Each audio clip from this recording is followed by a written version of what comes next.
wasiri sari bisari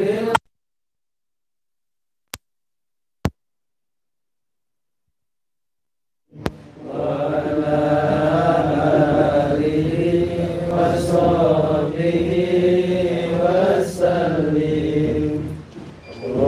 Allahumma sholli wa sallim wa barik ala sayyidina Muhammadin nuri zati wa sirri sari bisairil asma'i wa sifati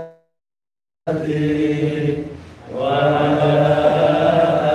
alihi wa sahbihi wa sallim.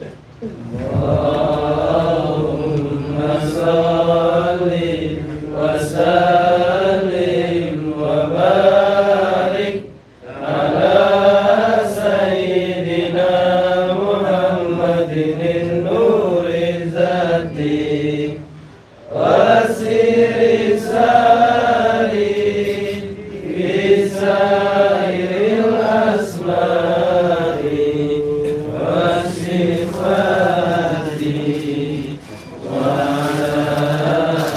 alihi wa sahbihi wa sallim. Sallu ala Nabi Muhammad. Alhamdulillah dapat masker. Yang belum pakai masker dikasih nggih maskernya. Alhamdulillah.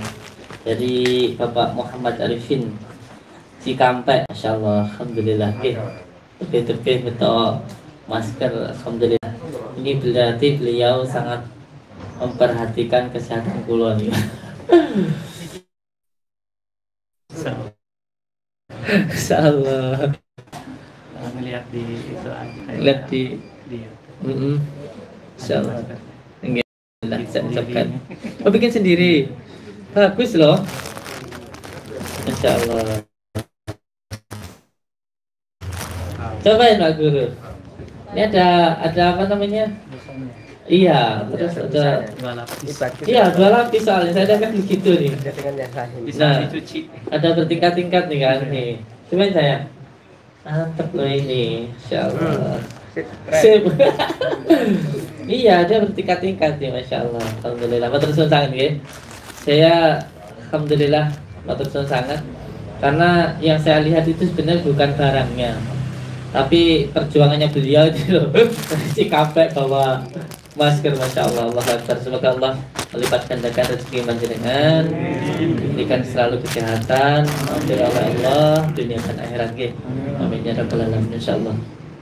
Kemarin juga gitu, ada yang dari Indramayu bawa 3 peti itu mangga, 3 peti mangga.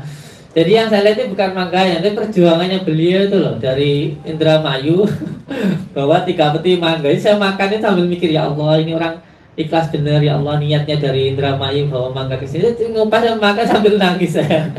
Perjuangannya masya Allah, Allahu Akbar. Inilah cinta insya Allah yang disambungkan karena sholawat, karena siapa di antara kita yang mencintai karena Allah, maka akan dikumpulkan nanti di surganya Allah. Amin ya rabbal alamin. Dan untuk semua saudaraku yang telah memberikan sedekah untuk saya, untuk santri, dan untuk kita amanahkan untuk saudara kita, saya hanya bisa membalas doa semoga Allah melipat gandakan rezeki ini panjenengan semuanya. Amin ya rabbal alamin. Bismillahirrahmanirrahim. Di pagi hari ini, sudah siang, saya mohon maaf waktunya agak-agak siang, tapi alhamdulillah disyukur kepada Allah, saya awali pagi ini, siang ini dengan baca Bismillahirrahmanirrahim. Assalamualaikum warahmatullahi wabarakatuh.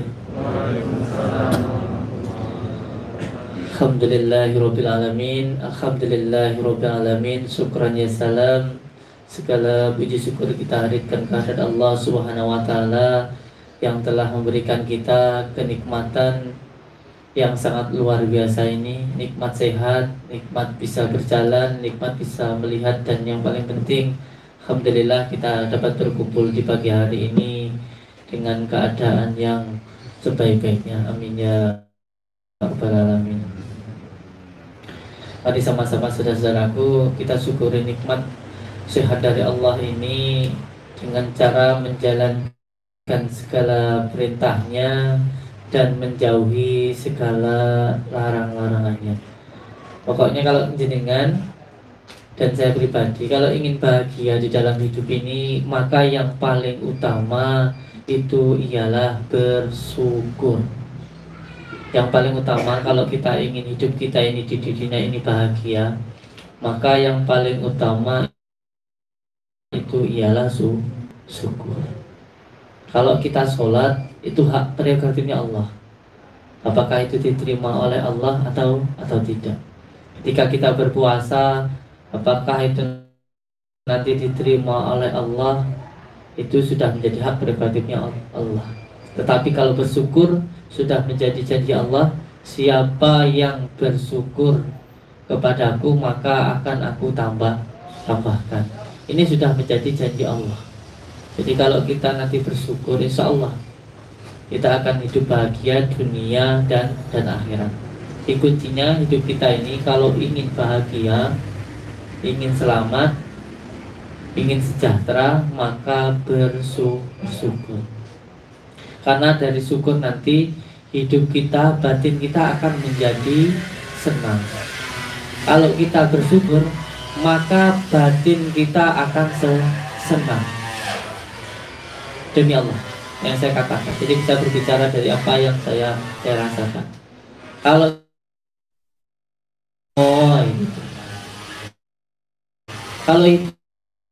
hidup sampai sudah, maka insya Allah badan sampean juga akan sehat. Karena kalau batin kita tenang, itu akan seperti huruf alif gitu dia. Tidak Allah, tidak goyah dengan semua hal yang ada di luar dari dalam diri kita. Kita mau dikasih kesempatan oleh Allah, ya bersyukur. Wes nikmat itu enak bener.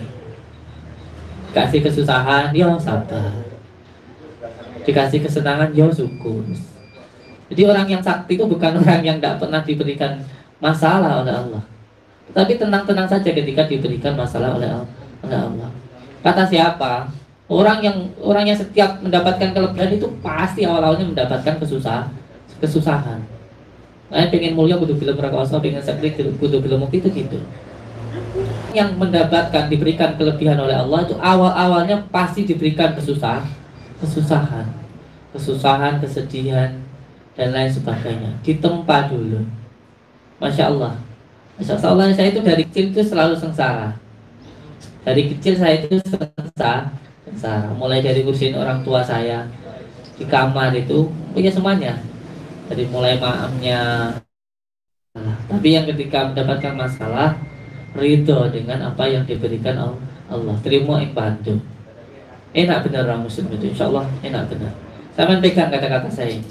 Kalau sampai bersyukur, hidup jenengan itu nanti pasti bahagia. Bahkan orang untuk bisa contoh yang kita mau belajar tentang marifat, orang belajar marifat itu pasti harus mengenal dulu tentang masuk ke dalam nafas.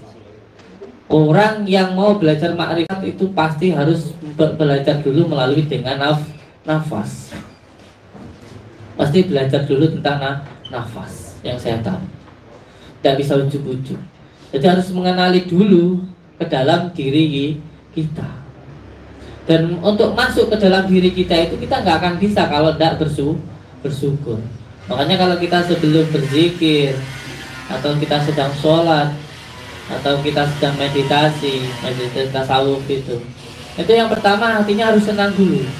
Senang dengan apa yang Allah berikan kepada kita.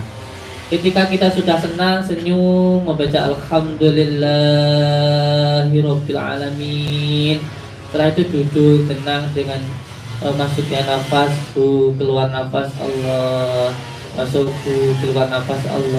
rahmat Allah yang luar biasa. Sampai di mobil di bojo ayu ora nafas ya wis mati dua ning mobil wis dipendem ning lemah ngono. Kabeh ra kanggo. Wis nek ganti nafas wis dadi mayat. Wis ada gunanya semuanya.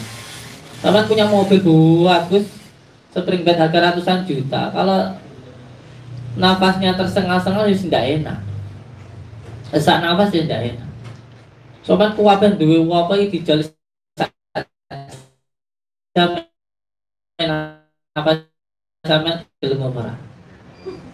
Tak jamin apa sampean tak dikna kayak aku enggak usah nafas. Enggak gelem. Maka nikmat Allah berupa nafas ini yang dari terkecil ya, nafas ini saja, Masya Allah.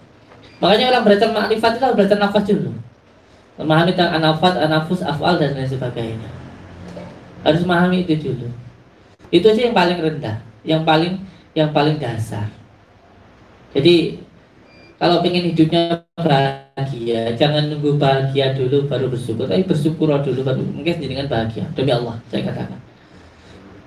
Bersyukur ben sampean itu bahagia. Jangan nunggu kaya dulu baru jenengan bersyukur. Tapi bersyukur dulu biar sampean yang cepat kaya.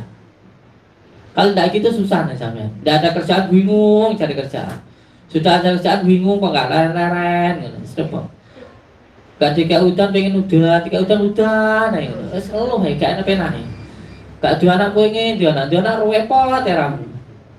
Musuh-musuh ngomong, kan nggak syukur. Coba kalau bersyukur, anak repot itu suatu nikmat ya Allah. Anak nangis, masya Allah. Bayangin lah atuh, amin kerja di luar negeri, gak bisa ketemu anak. Kangen setengah mati, Allah, pengen ketemu. Gak ketemu, ya semua belai, ngamu ngurusi gak lanaran. Orang-orang yang bengi nyisik, lo misal gak bisa lanaran. Dengan bahagia, kayak modal lebih bahagia, ya, insya Allah.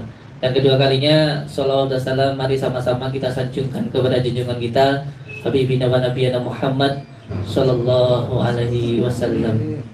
Karena sejatinya sholawat itu untuk diri kita sendiri, bukan untuk Rasulullah, bukan untuk Allah, bukan untuk Allah, tapi untuk diri kita sendiri. Itu untuk memperbaiki diri kita sendiri, untuk memperindah diri kita sendiri, untuk menyelamatkan diri kita sendiri, untuk memperbaiki akhlak kita sendiri, agar hati kita selalu senang, selalu tenang dengan sholawat itu. Sampean pengen sugih, amalnya sholawat. Sampean pengen usahanya lancar, maca sholawat. Pengen tukune laris, maca sholawat. Pengen bojone ora galak, maca sholawat. Pengen dua anak maca sholawat. Karena apa? Karena kunci dari semua ilmu, puncak dari semua asma, dan puncak dari semua mantra itu sholawat. Ingin jenengan merasakan nikmatnya demi Allah.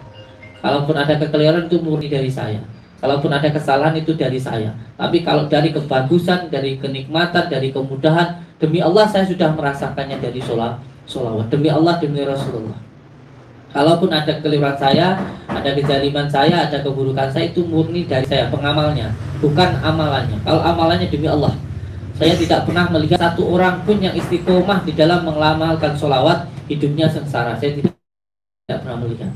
Bahkan demi Allah, abah saya dulu pernah bilang ke saya, kalau sampai satu hari mengamalkan 1000 kali sholawat, saya amalkan, dan selama 2 tahun sampai ke sini, kalau sampai ndak sugih, mukanya abah gitu nono. Itu abah saya sendiri bilang, saya nggak mungkin berani. Nyawang beliau saja saya tidak berani. Demi Allah beliau bilang ke saya seperti itu. Bahkan tentang berbicara tentang kasyaf, yang penting nggak mengharap-harapkan tentang kasyaf, yang penting tidak mengharapkan tentang kebatinan. Itu nanti Pak insya Allah jenengan ini ijabah sekumpul. Waktu saya ke Banjar dulu, dari Gus Rohim Banjar, saya dari Abbas Kumpul di Banjar. Saya datang ya paling bisa luwe mulai makan tuh jam 9, paling turun jam 10, iso jam 12 saya mikirin utang ya mikirin bojo iso sampai jam 1. Jadi kapan tidurnya itu sama ndak tahu. Ini masalah batin. Sama hanya mampu mengira-ngira kapan waktu mau tidur. Semakin ikhlas malah semakin cepat. Sama mikir ndang turu, malah ra turu. Sama turu ngomong ndang turu, ndak turu. Tapi sama santai, rileks ndang turu malah. Cepat tidur. Kuncinya pada keikhlasannya dan tidak memikirkan tentang itu loh. Jadi ilmu batin itu aslinya ilmu ikhlas. Ilmu ikhlas. Jadi sejatinya sholawat itu untuk diri kita sendiri. Kenapa toh? Kenapa? Kenapa untuk diri kita sendiri? Karena sejatinya dunia ini adalah jagat besar dan kita ini jagat kecil. Tapi semua yang ada di jagat besar ini terdapat pada diri kita jagat kecil ini. Apa yang tidak ada di dalam diri kita? Udara tiap hari kita. Tanah, kita semua makan dari padi dari tanah. Semua anasir air, semuanya ada di dalam diri kita. Semuanya ada di dalam diri kita yang ada di alam semesta ini. Hewan apa yang kita nggak makan? Semuanya ada di dalam diri kita. Semua daun-daunan ada di dalam diri kita. Saripatinya ada di dalam diri kita. Maka ketika kita melakukan sesuatu, itu akan mempengaruhi semuanya. Makanya apa yang kita pikirkan akan menentukan apa yang kita dapatkan. Dan sholawat ini tadi sebenarnya membersihkan. Makanya kalau kita mengamalkan sholat terus nggak pikir jadi apa, saya itu datang dari pondok, suruh ke Blitar sini tuh jalan kaki. Wes saya itu namanya santri, disuruh kiai budal, sama di Blitar di Blitar. Di Blitar ini saya apa? Bawa karung cari rongsok. Dapat 20.000, alhamdulillah bisa makan. Alhamdulillah. Terus akhirnya lama setelah tidur di musala cari kontrakan, bisa berkontrakan. Alhamdulillah terus menerus. Dan saya dari dulu kalau masalah dunia itu tidak pernah berpikir saya. Karena apa? Karena yang kita pikirkan jalan itu hanya satu. Tapi Allah itu punya 1000 jalan untuk diri kita. Contoh orang jualan, jualan masker. Sama jual masker di jalan itu cuma naruh satu masker di sini. Tapi yang menggerakkan hati orang-orang untuk beli masker ini kan Allah, ini yang nggak pernah dipikirkan. Banyak kan hanya menuhankan dirinya saja. Jadi saya dulu cari rongsok gitu, biasa bawa karung ke sana ke sini ke pasar gitu. Sampai akhirnya dipanggil sama salah seorang yang punya pabrik besar di wilayah Blitar sini. Alhamdulillah sekarang menjadi salah satu supplier. Saya menjadi 3 supplier di 3 pabrik. Tidak kerja pun sehari sudah dapat 17 juta insya Allah. Tidak perlu kerja. Karena setiap mobil yang masuk ke situ itu atas nama saya. Dan setiap masuk atas nama saya, setiap per kilonya itu 200 dikasih ke saya. Dan 200 rupiah itu kalau yang masuk 20 truk tinggal ngalikan saja berapa, hampir 20 juta insya Allah. Tapi yang penting itu tadi diambil hikmahnya bahwa tidak usah menuhankan diri kita sendiri. Karena kita hanya punya satu jalan, tapi Allah itu bisa memberikan kita beribu-ribu jalan untuk jalan usaha. Sampai pengen juga amal sholawat, pengen usahanya lancar amal, tapi dengan tahu cara-caranya. Yang pertama, kalau orang mau berdoa itu sama paham ini, sama amalkan ini. Saya berikan jasa lagi. Kalau sama mengamalkan ini, insya Allah sama nanti akan dikabulkan oleh Allah. Yang pertama, sama harus paham tentang asbabun nuzulnya dulu. Yang kedua, ketika jenengan mau meminta sesuatu, sampean itu harus tahu waktunya. Jadi kalau sampean datang ke kelurahan, itu di kelurahan sampean harus tahu lurah itu ada di kelurahan jam berapa. Biasanya di kelurahan itu tulis lurah ada di kantor jam 8 sampai jam 10. Ya sampean datang ke situ pas ke situ. Nanti biar ketemu sama lurahnya. Ya kalau sampean meminta kepada Allah, sudah disebutkan di dalam Al-Qur'an bahwa Allah itu paling dekat dengan diri kita, paling mudah untuk diminta itu ketika orang-orang tidur. Kalau orang tidur itu jam berapa? Ya jam 12, jam 1, jam 2, jam 3. Orang-orang tidur itu kita bangun. Jadi orang meminta itu harus tahu waktunya. Dan yang ketiga, ketika meminta itu jangan ujuk-ujuk meminta. Dekati yang paling dicintai oleh yang kita minta itu siapa gitu. Sama kalau minta ke saya, ya anak saya itu sama ngerayu siapa anak saya gitu. Oh sampean, oh anak sampean cantik Gus gitu sebagainya. Kalau kita belum kenal ya lewat yang paling kenal. Kalau kita belum kenal presiden ujuk-ujuk ke sana diusir sama protokolnya. Diusir. Yang paling dekat dulu lewat protokolnya dulu RT, RW, lurah, kecamatan terus nanti naik. Jadi kalau belum kenal lewat yang paling kenal. Terus kalau minta itu lewat yang paling dicintainya. Jadi mudah nanti. Kalau yang paling cintainya itu malu kalau nggak ngasih. Dan lewat yang paling dicintai ya. Kalau yang paling dicintai oleh Allah itu siapa? Ya Rasulullah. Jadi kalau minta itu harus lewat wasilah. Jangan ujuk-ujuk minta ya. Sebabnya semuanya itu ada sababiahnya. Terus yang ketiga, setelah lewat wasilah yang ketiga itu jangan langsung meminta. Kalau minta ke ibu langsung minta ya tidak dikasih. Dirayu dulu. Dipanggil dulu dengan nama-namanya yang baik. dengan nama-namanya yang indah. Itu sampean minta ke orang langsung jaluk yo. Yo duite ya tak diwai. Sampean bagus pun to Kang. Ya Kang ini bagus men jenengan niku. Dan ngelayu mulai dikai. Oh sampean sugih men to. Benar sampean jadi utangan ngene wong ngono. Wis sampean sugih, duite sampean akeh. Sampean ora jaluk lah diparingi.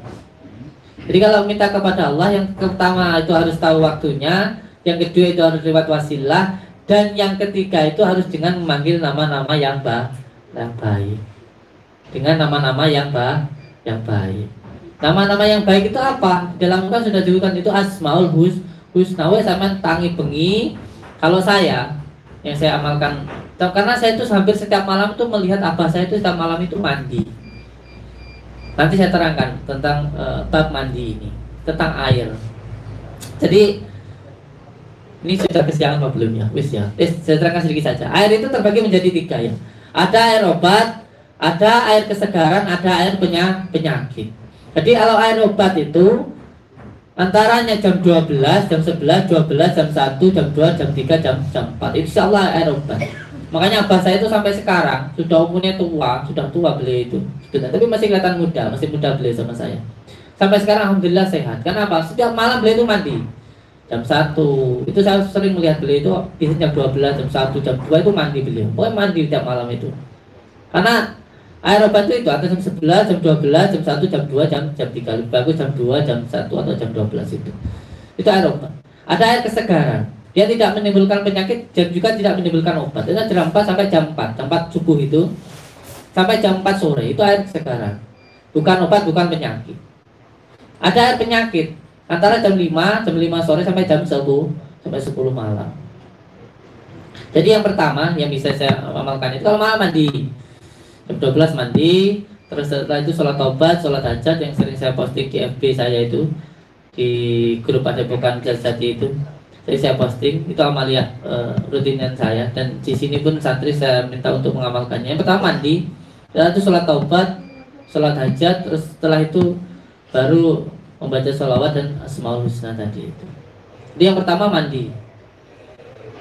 Setelah mandi, sholat taubat, sholat hajat, terus dilakukan itu. Oke. Jadi kalau pengen kaya ya baca Asmaul Husna, ya Fatahu, ya Roja. Diamalkan insyaallah. Dan diamalkannya istiqomah. Dan kalau bisa mintanya satu saja.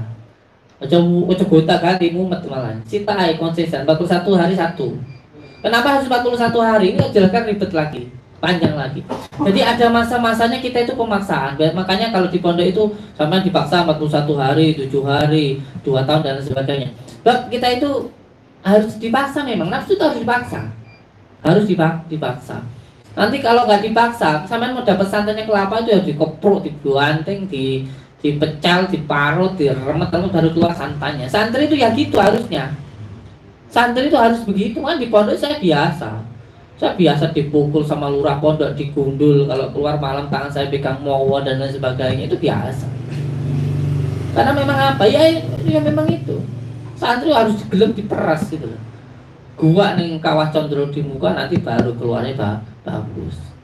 Harus mau dipaksa dulu. Memang nafsu itu harus dipaksa. Nanti lama-lama biasa. Jadi 7 hari itu pemaksaan. Sampai biasa ndak sholat malam. Sampai gini wes. Sampai biasa sholat isya. Sudah biasa wes. Sampai kalau belum sholat isya, nanti pasti ada perasaan ndak enak. Aku tuh apa tadi yang nuntut tak lakukan itu apa? Kalau pun sudah tidur pasti bangun. Kalau yang sudah biasa melakukan sholat isya, karena pertama memang harus dipaksa nafsu itu. Lama-lama biasa, terus akhirnya jadi suka, muncul mahabbah. Kalau sudah menjadi kebiasaan, itu nanti sudah bukan sampean lagi, nanti amalannya yang menuntut panjenengan.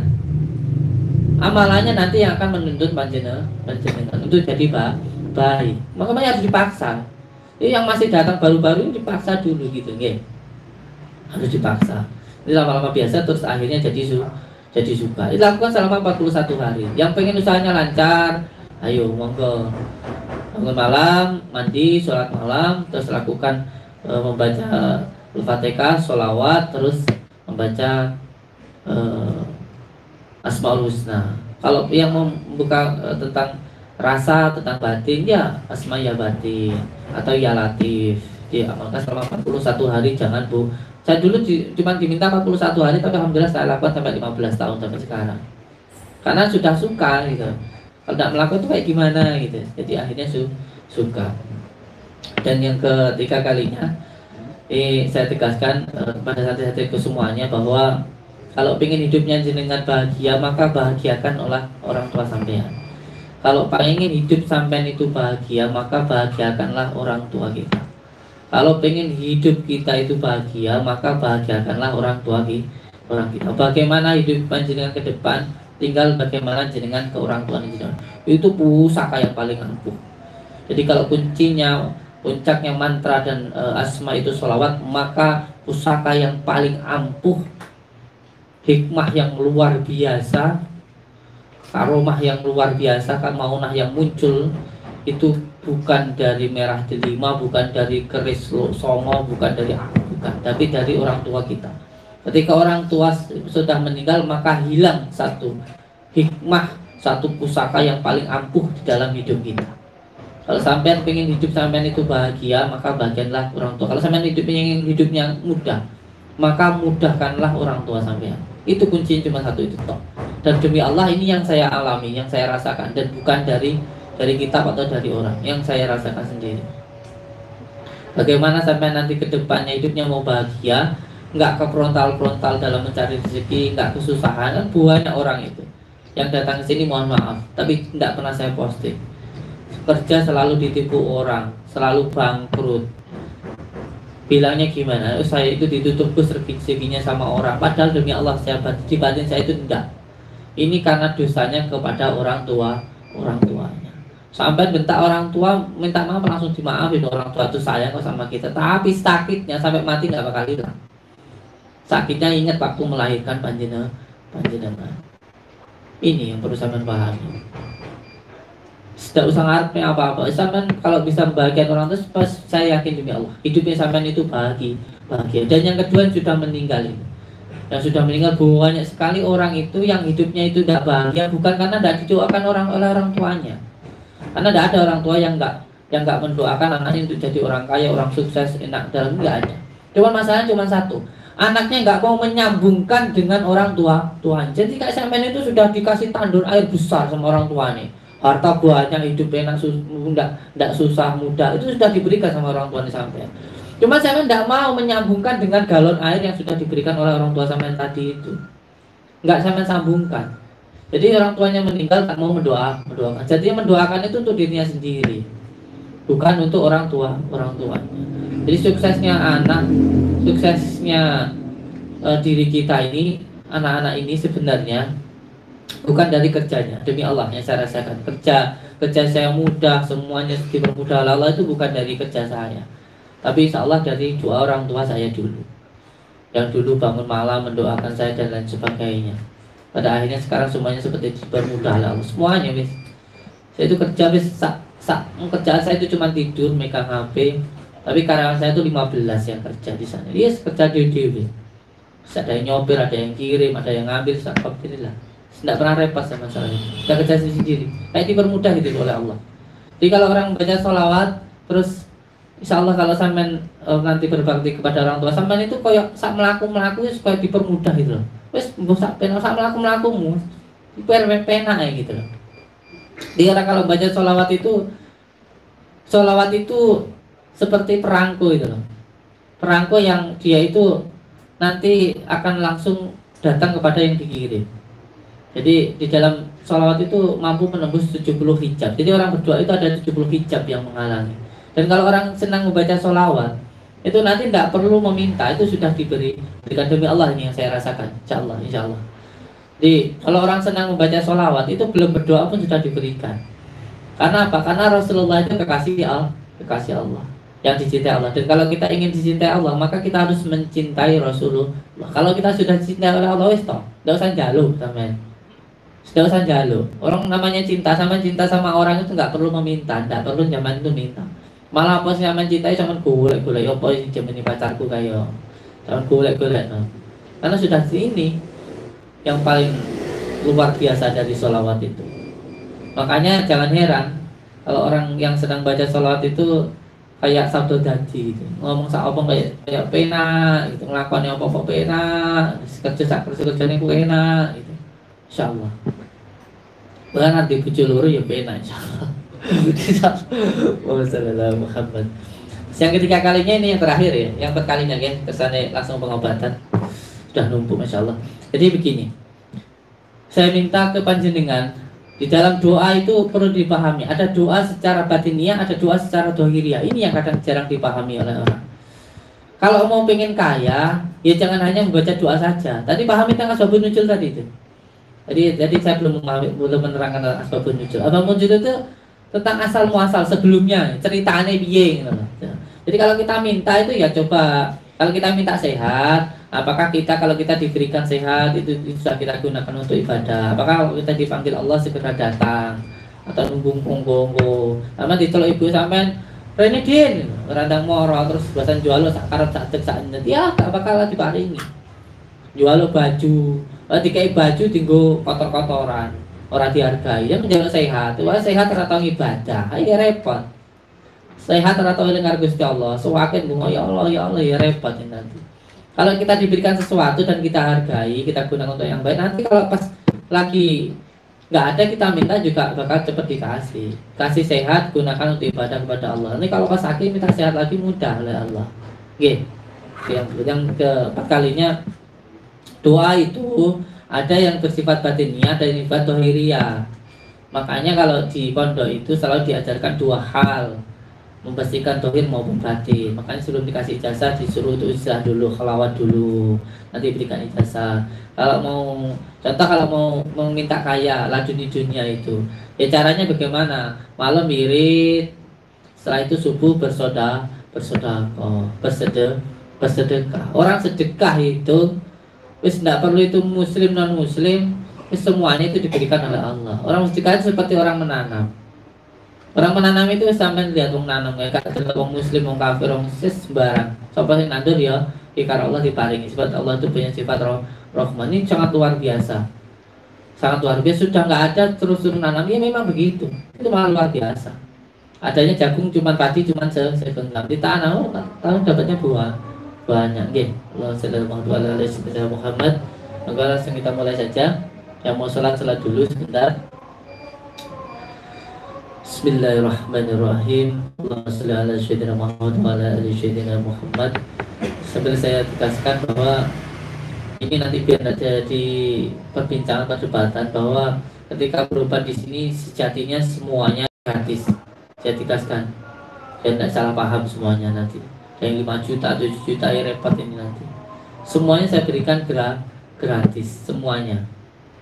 Apa yang datang pendaftaran yang hanya menyerahkan KTP untuk administrasi untuk pemberitahuan kita ke lurah dan desa. Itu saja, tidak ada biaya pendaftaran. Jadi ada yang bilang biaya pendaftaran 7 juta itu bohong semuanya ya. Itu bohong. Yang daftar ke saya itu sudah hampir ada 5.000 orang. 5.000 orang itu yang sudah saya itu kalau 7 juta sudah berapa? Bisa beli satu desa ya. Buktinya ya tidak. Buktinya saya ya tetap rongsok. Oh iya. Iya siap. Oke, insyaallah. Langsung saja di pengobatannya ya. Intinya pengobatan sejatinya semuanya gratis dan langsung kita tangani dan kita berikan tata caranya. Dan baru untuk nanti yang bersifat yang lain seperti ada buhul pun juga bisa ditarik sendiri. Kita berikan kitabnya dan panduannya, bisa jenengan lakukan di rumah, bisa sampai lakukan di rumah. Kecuali yang dari sini nanti kalau mau minta tasbih dan minyak itu baru kalau mau berikan mahar itu baru ada ketentuannya. Kalau yang lainnya tidak, langsung kita tangani, langsung kita obati, langsung kita doakan. Dan yang kelima kalinya saya ingin jenengan semua ketika datang ke sini wis niatnya untuk sambung silaturahmi, seduluran, selawat yang kersane Gusti Allah. Saya ingin ketika jenengan datang ke sini bukan hanya untuk berobat tapi untuk menjalin silaturahmi menjadi keluarga. Kalaupun sembuh itu atas izin Allah, atas kebaikan Allah, atas kemurahan Allah. Dan kalaupun belum sembuh ya kita berdoa. Intinya saya itu cuma berdoa. Intinya saya dan panjenengan itu berdoa. Niatkan sambung silaturahmi karena ketika siapa saja yang menyambungkan tali silaturahmi akan disembuhkan segala penyakitnya, dihilangkan segala kesusahannya dan diberikan panjang umur keberkahan di dalam hidupnya. Amin. Itu yang saja yang perlu saya tegaskan. Dan monggo yang mau sholat, dan insya Allah langsung kita lakukan mengobat saja. Wabillahi taufiq. Assalamualaikum warahmatullahi wabarakatuh. A'udzubillahi minasyaitonir rajim. Bismillahirrahmanirrahim. Astaghfirullahaladzim. Astaghfirullahaladzim. Astaghfirullahaladzim. Astaghfirullahaladzim. Bismillahirrahmanirrahim. Alhamdulillahi Rabbil Alamin. Ar-Rahmanir-Rahim. Maliki yaumiddin. Iyyaka na'budu wa iyyaka nasta'in. Ihdinas siratal mustaqim. Siratal ladzina an'amta 'alaihim ghairil maghdubi 'alaihim waladdallin. Amin. Bismillahirrahmanirrahim. Alhamdulillahi Rabbil Alamin. Ar-Rahmanir-Rahim. Maliki yaumiddin. Iyyaka na'budu wa iyyaka nasta'in. Ihdinas siratal mustaqim. Siratal ladzina an'amta 'alaihim ghairil maghdubi 'alaihim waladdallin. Amin. Alhamdulillahi Rabbil Alamin. Ar-Rahmanir-Rahim. Maliki yaumiddin. Iyyaka na'budu wa iyyaka nasta'in. Ihdinas siratal mustaqim. Siratal ladzina an'amta 'alaihim ghairil maghdubi 'alaihim waladdallin. Amin. Bismillahirrahmanirrahim. Allahumma shalli wa sallim wa barik ala Sayyidina Muhammadin an-nur zati wa siri sarifi sairil asma'i. Bangsa Indonesia, ya Allah berikanlah bangsa kami keselamatan. Ya Allah berikanlah kesehatan, ketetapan iman dan Islam, kebenaran dalam mengambil keputusan untuk pemimpin-pemimpin kami, ya Allah. Ya Allah ya Rahman ya Rahim, berikanlah maghfirah, kesehatan, kemudahan kepada guru-guru kami, ya Allah. Ya Allah ya Rahman ya Rahim, sebut nama ibu kandung, sebut nama diri sendiri, sedulur batin, anak batin, sebut hajatnya panjenengan. Al-Fatihah. Alhamdulillah.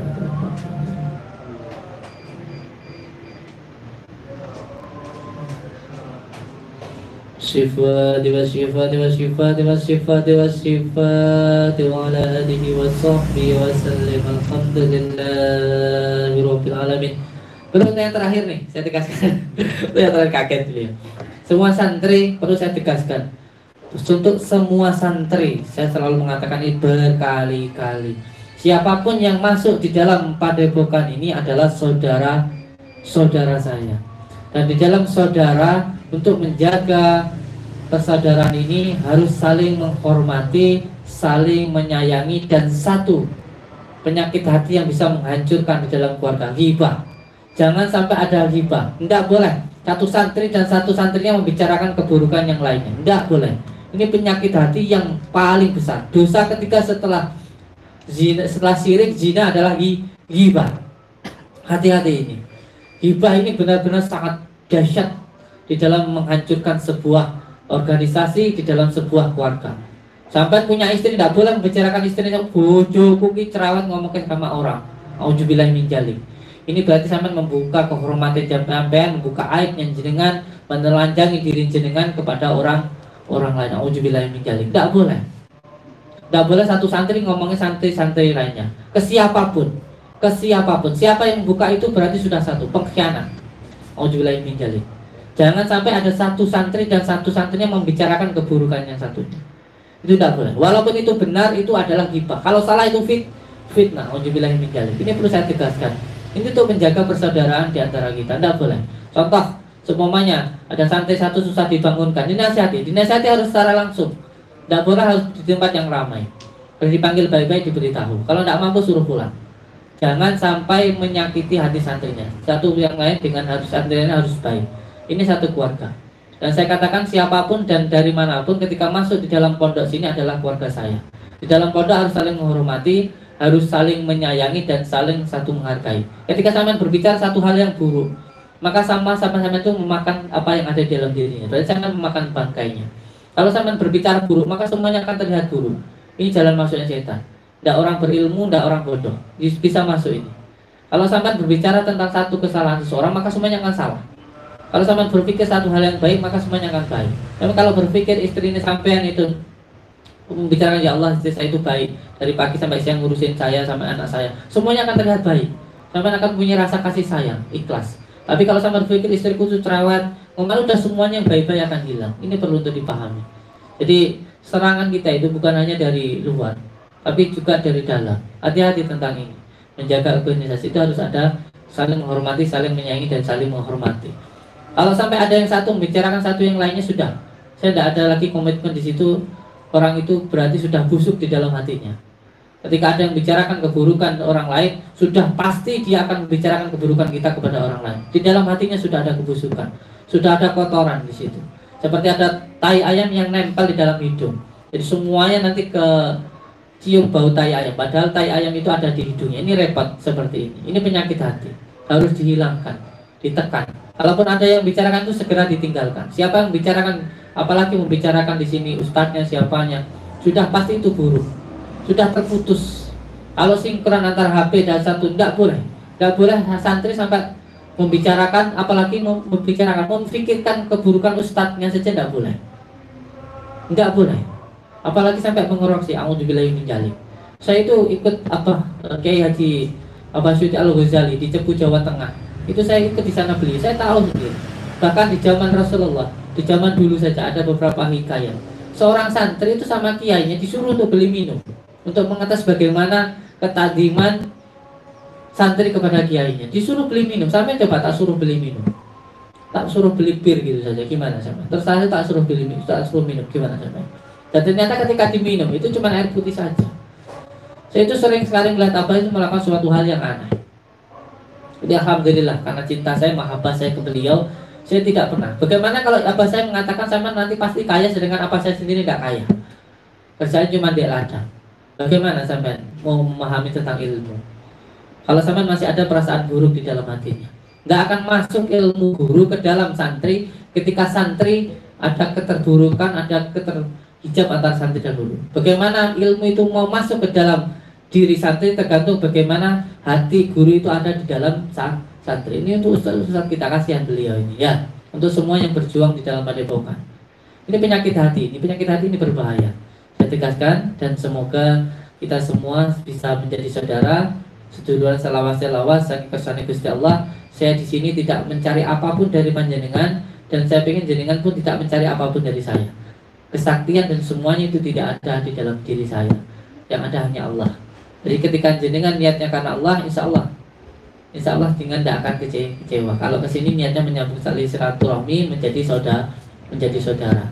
Dan saya tidak pernah mengharapkan apapun dari panjenengan kecuali kita dijadikan saudara di dunia dan di akhirat oleh Allah. Dan saya pun ingin ketika jenengan ada di sini menganggap saya adalah saudaranya panjenengan. Wabillahi taufiq wal hidayah. Wassalamualaikum warahmatullahi wabarakatuh. Yang mau sholat dulu. Jajan.